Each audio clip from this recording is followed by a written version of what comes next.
महिलाओं की specially health के लिए ऑस्टियोपोरोसिस एक बीमारी होती है आजकल, इंडिया में काफ़ी हाई रेट्स हैं इसके, तो आप थोड़ा सा समझा दीजिए कि क्या होता है ऑस्टियोपोरोसिस में।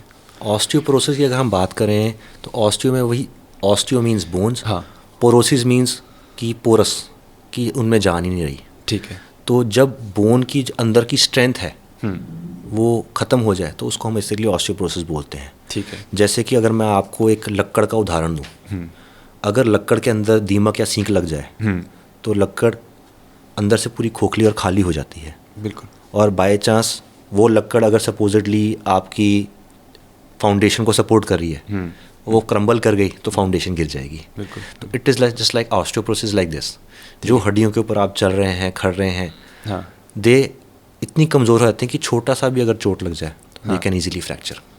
ठीक है। तो osteoporosis is basically weak bones which leads to an increase risk of fractures. ठीक है। और ऐसा नहीं है कि ऑस्टियोपोरोसिस ओल्ड एज में ही होगा। हाँ इसका जो प्रिवेंशन है वो हम यंग एज से भी कर सकते हैं। यंग एज से मतलब क्यों? बिकॉज बाय दैट जब हम एक बारी जब बच्चा पैदा होता है तब से लेके जो 30-35 ईयर्स है तब तक एक तरह से जो हमारा बोन होता है, बोन इन ग्रोथ हो रही होती है और बोन की ना जो स्ट्रेंथ होती है वो बढ़ती है। तो 30 से 35 तक अगर हम बहुत एक्टिव लाइफस्टाइल जिए, milk, sun exposure, milk, dairy products, calcium, vitamin D rich food लें, if we engage in weight bearing exercises like running, jumping और physical exercises जैसे क्रिकेट, फुटबॉल खेलते हैं, तो उससे क्या होता है कि जो हमारी एक तरह से इन्वेस्टमेंट है हमारी बोन हेल्थ के ऊपर 30 से 35 साल में वो बहुत अच्छी होगी। 30 से 35 साल के बाद क्या होता है कि फिजियोलॉजिकल स्लो डिक्लाइन शुरू हो जाता है हमारी बोन हेल्थ का। उसमें क्या होगा, बहुत धीरे धीरे करके वो बोन अब कमज़ोर होनी शुरू हो जाएगी। और लेडीज़ के केस में अनफॉर्चुनेटली क्या होता है कि once the ladies they cross menopause, उसके बाद वो एकदम से बहुत जल्दी डिसेलेट करती है।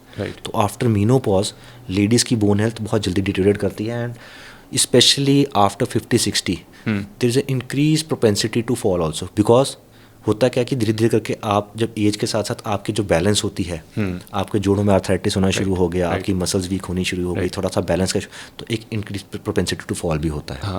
तो वो गिरे, छोटा सा चलते जाते कहते हैं जैसे घर में वॉशरूम तक जा रहे हैं, थोड़ा सा पैर स्लिप हो गिर गए, या तो कलाई टूट गई, कुल्ला टूट गया, या कमर में फ्रैक्चर हो गया। तो these are the most common sites of osteoporosis. And the problem is कि मोस्ट ऑफ द टाइम्स हमारा जब ऐसी चोट लगती है तो जो सबसे ड्रामेटिक चीज़ है वो फ्रैक्चर है। फ्रैक्चर पे ध्यान जाता है, हम फ्रैक्चर का इलाज करते हैं, चाहे दवाइयों से किया, प्लास्टर लगा के किया, या सर्जरी से किया, बट जो पीछे वो कारण क्या था उस बीमारी का, फ्रैक्चर का, ऑस्टियोपोरोसिस, उसको हम अगर नेगलेक्ट कर दें या मिस आउट कर दें तो कल को बेचारे दोबारा फ्रैक्चर्स होते जाते हैं। And the problem with this old age group है जिसमें कि ये फ्रैक्चर्स होते हैं, this is a very fragile age group. आप इनको बार बार ऑपरेशन थिएटर में ले जाके ये नहीं कर सकते कि एक फ्रैक्चर हुआ, एक कुल्ला टूटा, आपने उस कुल्ले को ट्रीट कर दिया। वही पेशेंट के अगर आपने ऑस्टियोपोरोसिस ट्रीट नहीं किया तो बेचारा कल को 6 महीने 9 महीने बाद वो दोबारा गिरेंगे, वो दूसरा हिप तुड़वा लेंगे, दूसरे हिप के लिए फिर वो सर्जरी करनी पड़ेगी।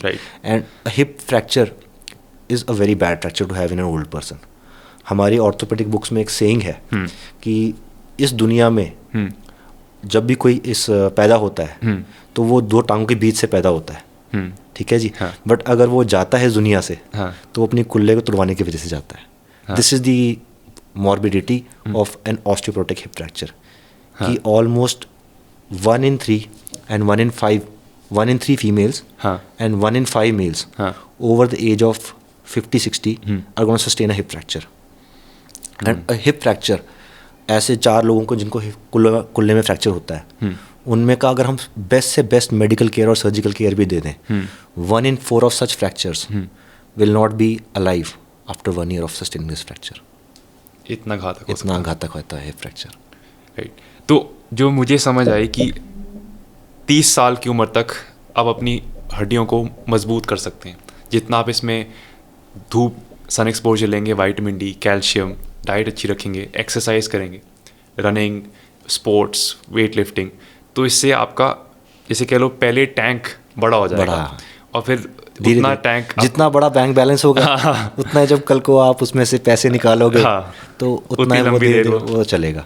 और यही चीज़ अगर हम आगे भी सस्टेन करते रहेंगे तो जो वो हमारी एक तरह से जो लॉस हो रहा है, बोन लॉस हो रहा है, उसको भी हम एक तरह से कम कर सकते हैं। Right. तो इसीलिए काफ़ी सारे पेशेंट्स स्पेशली ओल्ड एज में आप देखते होंगे कि बीपी की भी दवाई चल रही है, थायराइड की भी दवाई चल रही है, शुगर की भी दवाई चल रही है और कैल्शियम भी रेगुलर चल रही है। Right. तो दिस ऑस्टियोपोरोसिस बीमारी is just like that only. Right. It is like diabetes, hypertension और हार्ट डिजीज़। हाँ the problem with BP, diabetes and hypertension is कि हार्ट अटैक होगा तो बंदे की जान को खतरा एकदम सही है। बिल्कुल बट ये जो बीमारी है जिसमें कि फ्रैक्चर्स बार बार हो रहे हैं, बिल्कुल ये बीमारी बेचारी तड़पा के मारती है। It is like a silent disease. इसके कोई सिम्टम्स नहीं होते ऑस्टियोपोरोसिस का।